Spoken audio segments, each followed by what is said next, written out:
Ladies and gentlemen, hello and welcome to our keynote today. Yours truly, Eric Kavanagh is here, and I can't let an opportunity go by to promote Future Proof, the world's first made-for-TV webinar series. If you're in Washington, D.C., we're on Channel 10 3 times a week. We're in a half a dozen markets around the country. So check us out, Future Proof. And now let's dive in, preparing for the AI overthrow. Doesn't that sound exciting? So first of all, let's talk about the dangers. I ask people this question: what percentage of your business can be wrong 33% of the time? You see this graphic here, big mistake, big mistake, big mistake. I asked Gemini to create a graphic for big mistake. And so it gave me the top two, which they spelled the name correctly or the words correctly. And the bottom one is not spelled correctly, as you can tell. What does this show you? This shows you that these engines make mistakes. They are probabilistic. Gen AI engines do make mistakes because they generate original content. So we'll talk about how to temper that and what to do about it. But the bottom line is they make mistakes. And because they are probabilistic, meaning they take text or images, convert them into vectors, then convert them back into text or images, it is a lossy format, is a lossy function. So you're going to lose some integrity somewhere along the way. So what can you do about that? Well, first of all, I do think that AI is going to conquer just about everything. It's incredibly powerful. We're just at the beginning of this journey. It can do creative tasks like writing. It could do administrative work. It could do fact checking. It could do strategic planning. One of my good friends here in the Pittsburgh area created 5 chat GPTs. He's got a marketing person, administrative person. He's got a content person. He's got a financial person and a chief operating officer as all separate GPTs, and he throws plans at them and lets them hash out details about what works and what doesn't. That's pretty intense. That's a pretty profound use of this technology, and it is absolutely happening. So it can do strategic planning, troubleshooting, analyzing data. Think about business intelligence. What do we do with BI? We analyze data. Well, these foundational models can analyze data. They can design things. They can write code. They can dot I's and cross T's. The list goes on and will continue to go on and on.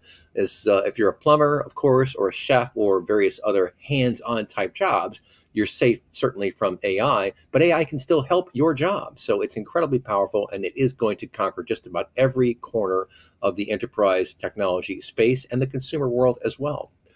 So here's my big prediction. Before too long, you're going to be able to go to an AI judge and or jury, probably in civil cases first, maybe someday in criminal. Think about the backlogs that we have in civil courts. It takes years to get to court. In the future, I think you're going to have the option to choose an AI judge or jury. What you'll do is load all your information into a folder. You'll do your testimony before a camera, and then the other side will do their testimony. They'll load their information, and an AI engine is go scan through it and go, you are the winner, you are the loser. It'll even come up with numbers. This is going to be crazy. I can pretty much guarantee sooner or later this is going to happen. Maybe not in America first, but it will happen somewhere, because these engines are so good at analyzing data and following rules, especially when they're trained on specific use cases. They're going to do all kinds of things in the fairly near future. This is my other big prediction. I think before too long, we're going to have these solutions that will deliver a turnkey business, meaning you're going to choose your business type, answer a few questions, enter your credit card, upload any customer lists that you may have or marketing lists, and then start curating tasks. Think about how you can now build a website with many of these engines in minutes, or at least an hour or something like that, if you really take your time. That's how you're going to be able to set up your business and be able to do business. It's even going to be able to connect to APIs to get you registered for things, to pay your bills, to do all these kinds of things. That's coming. Is it 2 years? Is it 5 years? I'm not entirely sure. AI agents will definitely help us get there. But my point is that a new, brave, amazing world is knocking on the door right now, folks. And a lot of the value that AI is going to provide will come through suggestions. So you get all kinds of suggestions when you log in for the day, send this email, look at this presentation, review this marketing copy, and you'll just say yes, no, yes, no. You'll curate, and when you're doing that, you'll be optimizing your particular model.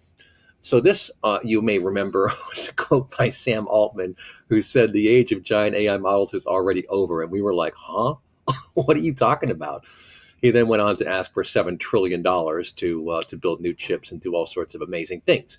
I think what he was talking about is that probabilistic nature, the fact that very large language models are very unwieldy. They are expensive to train, they're expensive to use, to manage, and they're a bit wonky.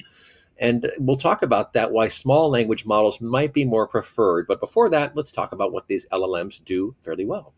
So first of all, we mentioned data analytics, right? If you can't beat them, leverage them. That's what you're seeing right now. Looker, Einstein, Power BI, Click Answers, Alteryx, Magic Documents. That's one of my favorites, by the way.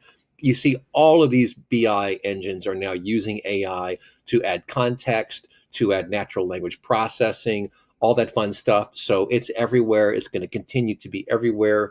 People are going to have to pick their poison. Which engine do we want to use? How is it going to map into our systems? All that needs to be hashed out. But the bottom line is this stuff is going to be everywhere. It already is. So what is Gen AI? Well, ground truth is required. We have a regular audience member, Alex Husky of ExxonMobil, who says some pretty profound things. He said, you cannot allow these engines to pattern recognize their way to the truth. The truth is something. So, and even Alan Turing was only able to crack the Enigma code after providing ground truth. So that ground truth can be provided in various ways. You can build it into the model, or you can use it as part of a RAG model, right? Retrieval augmented generation. RAG is everywhere. Everybody's trying to figure out RAG. I predict that many enterprise software companies, certainly in the data space, are going to have to figure out where they fit into this whole model. Data quality, security, data governance, analytics, all of that is going to be baked in somehow, some way to a RAG model, and RAG is going to be very important. Of course, the other way you can do this is fine tuning. You have to be a bit more sophisticated, I think, to do the fine tuning properly. But RAG and fine tuning are how you will get there in your organization. So what do they do very well? They write, of course, they write very well, but it's key to remember they are consensus engines. And what I mean by that is they're going to give you the average of what they've been trained on based upon what you have shared in your prompt. And as such, they may not be great for creating brand new, interesting ideas. They're just reflecting back the average of ideas on which they've been trained. So for any widely published topic, they'll be very good. For fringe topics, you got to watch out for the errors, and AI is the new BI mostly. I just talked to one of the biggest companies in the space today, and that's kind of what they're saying too. They write code. They write code. They speak COBOL and HTML and C++ and Java. Amazing stuff. I even heard from someone that ChatGPT was not trained on COBOL, and yet it somehow figured that out. So that's pretty impressive too. It's great because it gets you 80% of the way there. So you still have to fine tune stuff at the end. You still have to make it fit and check here, check there, make sure it's all kosher, if you will. But it gets you 80% of the way there. What does that mean? That means we're going to enter a hyper innovative period where we're moving very, very quickly. And the people who leverage these technologies are going to blow past their competitors. So get on the board with this stuff and start using it. It's awesome for summarization. And in fact, think about how all these calls, sales calls, marketing calls, if you attach one of these engines to it, it captures all the to-do items, it captures all the context. Yes, you have to check things again. It might miss a thing or two, but still, it's much better than just sitting there taking notes. And when you know that someone is taking notes, that's just fantastic. Now, you do have to watch out for context windows. Obviously, there are some limitations to all this, but the ability to summarize content very, very quickly is incredibly powerful. And just think about the organizational hierarchy. The CEO will get summaries of the VPs, who will get summaries of the directors and the managers and so forth. So you're talking about building out a compendium of knowledge and awareness in your organization that you can now tap into at any time with any question you want. That's coming. It's already here, really. It's great for customer support. We're seeing some really great use cases on this, especially for basic stuff, for blocking and tackling. You know, chatbots came out a bit early, I think, and got a bit of a bad name, but now they're really coming along, and AI is a huge, huge part of that. LLMs, especially with appropriate metadata, like recency bias, are going to do tremendously good things for all of us. So what it's not? Well, LLMs per se are not really good for math problems. They're not good for doing regression analysis, things of this nature. I, however, predict that you will see ChatGPT, OpenAI, rolling out new layers that are good at these things, and you'll have a sniffer on the front of this thing that goes, is this a math question or is this a text question? You'll be able to route all that stuff. So things are coming that are changing this. I had Bob Mugli on the show over a year ago, and he joked that he had some concerns about these things, and then within 2 weeks they were solved. So we are going to see tremendous amounts of innovation in the large language models themselves to make them work better and better and figure out what kinds of questions you're asking. So that is going to come along quickly. It is already. And I came up with the word malatechism. So a malapropism is a gross misuse of a word. A malatechism is a gross misuse of technology. So think like the New York Times writer who was trying to see if ChatGPT was sentient, and ChatGPT told him to break up with his wife and all this stuff. That was a gross misuse of the tool. It's not what it's there for. It's not what it should be used for. And also it's not sentient. Other stuff it's very good at, ETL, ELT. I think these foundational models are getting really good at being able to do these complex tasks. I've actually used it for very complex ETL, and it does a good job until it doesn't. So you do have to watch out for that. But I do think the models will get better at fetching the right data wherever it lives, whenever you need it. And that's going to make the life of data engineers much, much easier. I guarantee they're going to love all of that. So it's good at complex tasks. It's good at moving data, managing data, the T in ELT or ETL, to transform. Very good at that stuff too. I gave it a big messy bunch of text with a whole bunch of company names in it. I said, pull out just the company names for me, and it did no problem. I said, give me all the Twitter handles for those companies. It did that. Half of them were wrong. So it does make mistakes still, but it's getting better at these things. Really unwieldy, unpleasant tasks. They can bang right through that stuff. So there is this question of small language models or building your own model. So I had Naveen Rao on DM Radio in July of last year, and he fulfilled what I believe to be the case in his answers to me. He said, yes, we are telling companies you can build your own model. So they said they're really working on demystifying the idea of creating your own model. And you'll hear later about my executive cockpit idea, which I think is going to change how business is managed, how business is done. I think it's a huge, huge deal. So what are small language models? They're just smaller models, smaller foundational models. We have all kinds of AI. Gen AI is just the newest brand or newest blend. Building models has been going on for decades, and some of the older ways of doing things are still very much appropriate for use cases today. So, and I have to say, hats off to Databricks. I remember we had Naveen on the show right after Databricks completed that acquisition of Mosaic ML. And I think that Ali Ghodsi of Databricks is in a very, very strong position right now. He's got a fusion of data warehousing and data science with their platform, but he also bought Gen AI. So he's got the ability to make these models, these small language models, which I think are probably going to be central to the future of how we use these technologies. And you have a whole end-to-end solution there around decision support, which is a big deal. And by the way, decision support in general is an excellent use case for Gen AI. Why? Because it's internally focused, and because if it gets something wrong, okay, you didn't show that to a customer. You do have to be careful. I mentioned that mistake at the outset. Be careful just pointing Gen AI from your internal systems to the outside world. In the support world, you have to be very careful about that. This is where RAG comes into play. But just be careful about that. But anything internally focused is great because you can work out the kinks. You can slowly train the model to do better and better things in your environment. Very, very important stuff. Decision support is great for Gen AI. So smaller, not equals better. That is the honey badger, in case you're wondering. And if you've never seen the video on YouTube about the honey badger, you need to look at it. It's great for some levity. Small models can hit very hard. Mistral, with its mixture of experts, I think is probably going to win the day.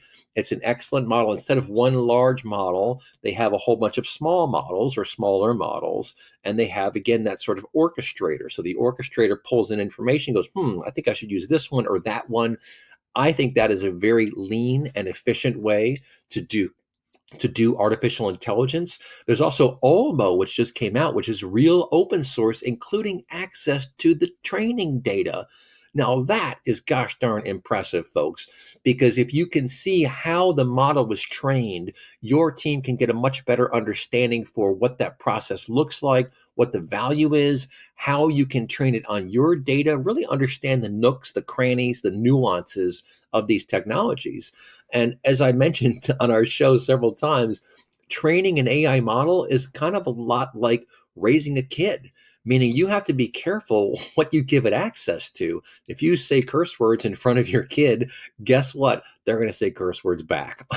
I've actually seen this in my own world. I was like, oh no, what have I done?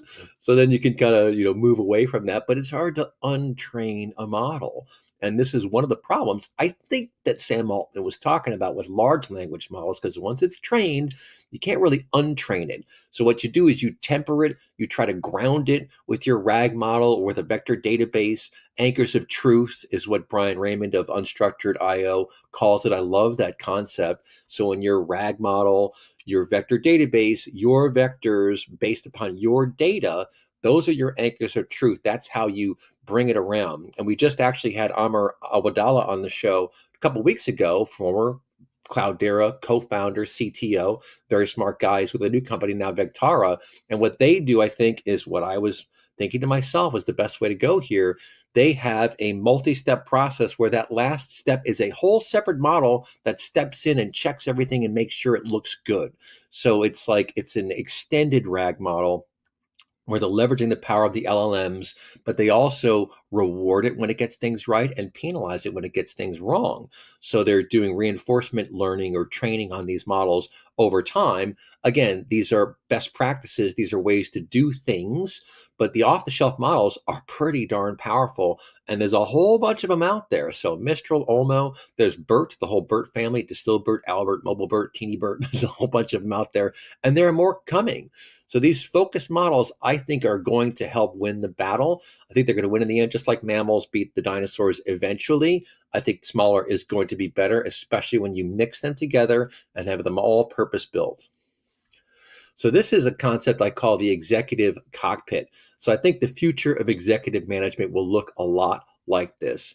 Imagine a natural language interface for all queries.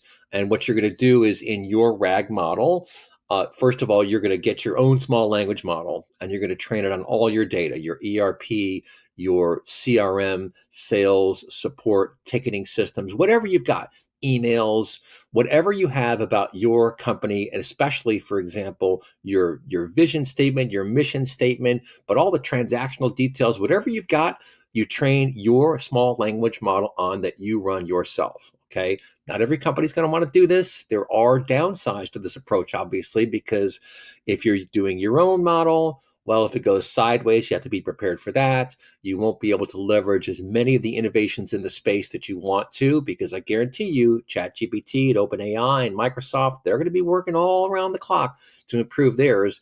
Gemini, which I use, honestly, I don't think it's as good as ChatGPT. It has lots of rough areas where you can basically get it to just choke on stuff, and that's not so good. So there is some risk associated with this approach, but it's yours in your environment with your data.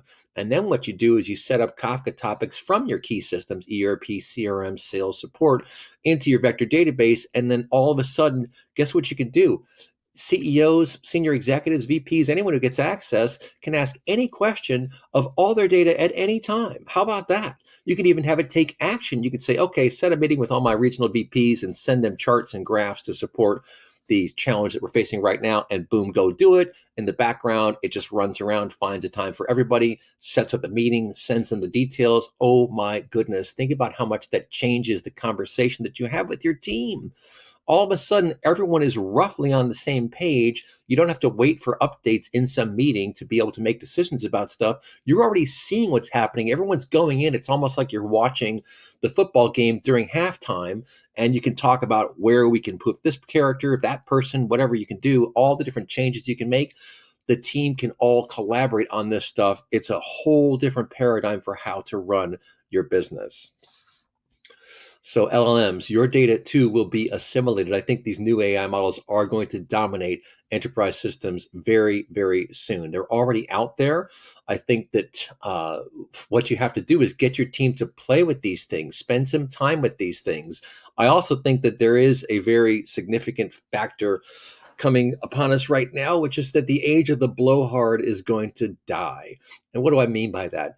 In every organization, in every government organization or corporation that gets of a certain size, you get people who just kind of stand in the way.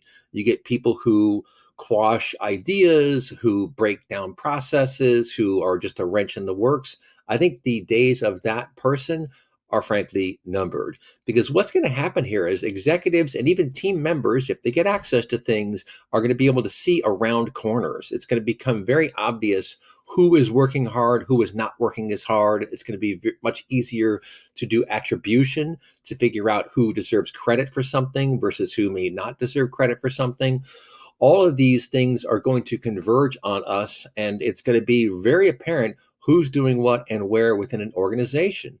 Now, you have to be careful about all this stuff. Obviously, be careful about the data that you enter into these large language models. I mentioned this whole concept about like it's raising your kids. Be careful. So, what does that mean? Data governance.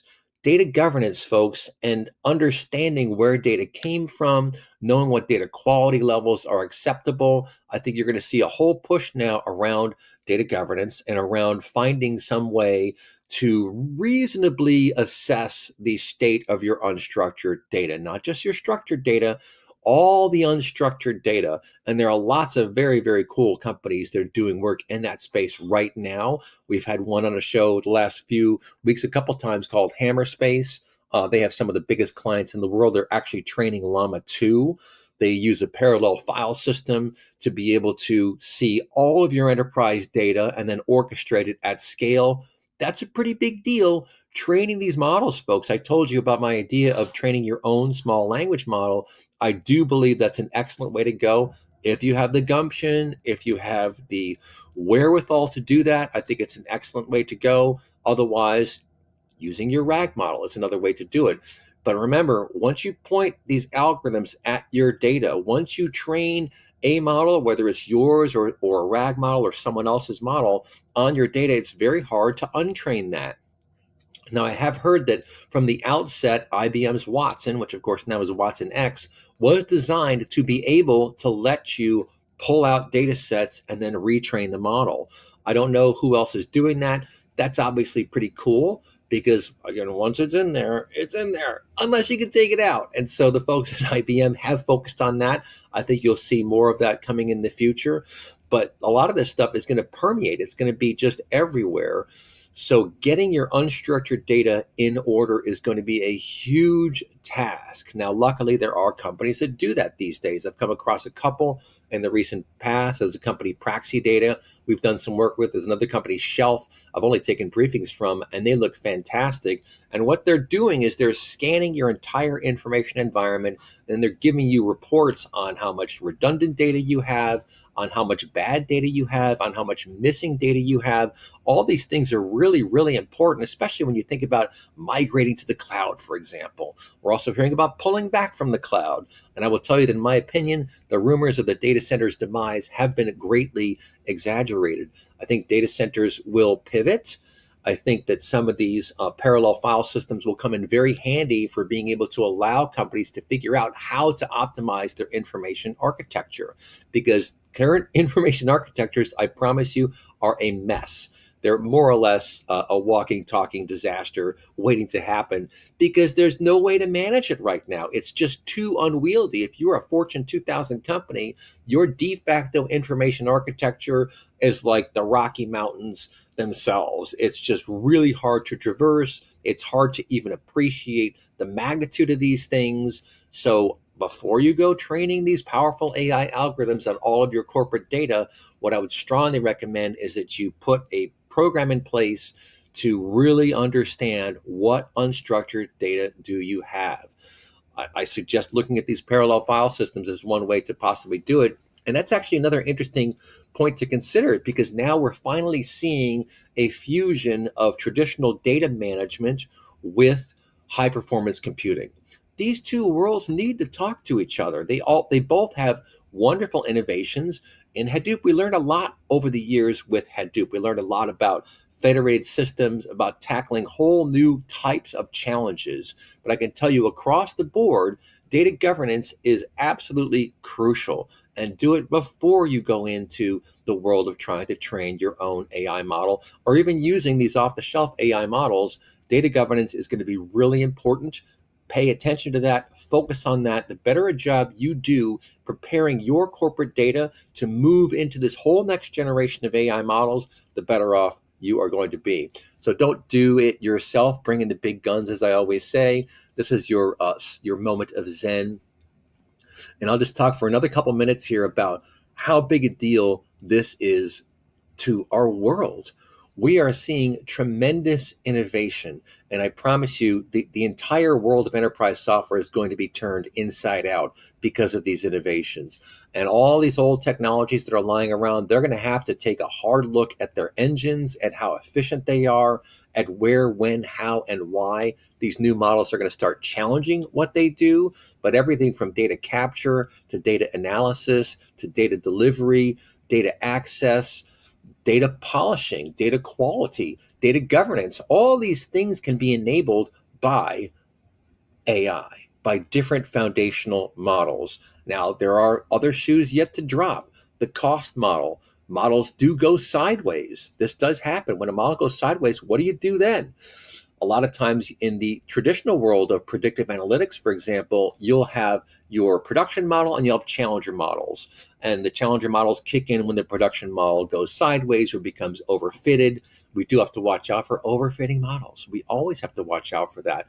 And I strongly recommend that every organization get an information strategy group, even if it's 3 to 4 people, even if it's one person in a small company. You want to have one person who is constantly looking down the pike, looking around to see what is happening. Of course, the Apache Software Foundation has lots and lots of projects. Some of them grow into huge enterprises, some of them do not. But just knowing what's out there is really important, knowing how to use these technologies to tackle your day-to-day workflows. That's the fun thing really about AI, is that AI and machine learning are extremely powerful for tackling very tedious tasks. But that doesn't mean you want to let them run your business. They are good at stuff. They are good at lots of different things. And I think what's going to happen is that we're going to wind up taming and shepherding the machines more so than we've ever done in the past. In the past, we've been running things. We use the machines to help us run the things. I think in the future, the machines are going to be running things a lot more, but we're going to have that off switch or the kill switch or some means by which we control or shepherd what they do. That's where a lot of focus should be right now, on risk management, on governance, on understanding how this all fits in with your existing enterprise. So a quick nod to some of our clients over the years. We'd love to work with you. Send me an email, info@insideanalysis.com. There's a slide about yours truly. I love to learn about these things. We have several shows that are all nationally syndicated. I mentioned Future Proof. There's also DM Radio, longest running show in the world about data, now entering year 18. We'll turn 17 years old in February of this year. And Inside Analysis also is wonderful stuff, coast to coast, syndicated. We'll talk to you next time, folks. It's been a pleasure presenting today. Your host, Eric Kavanagh, signing off. For video highlights, replays, and more, visit InsightJam.com.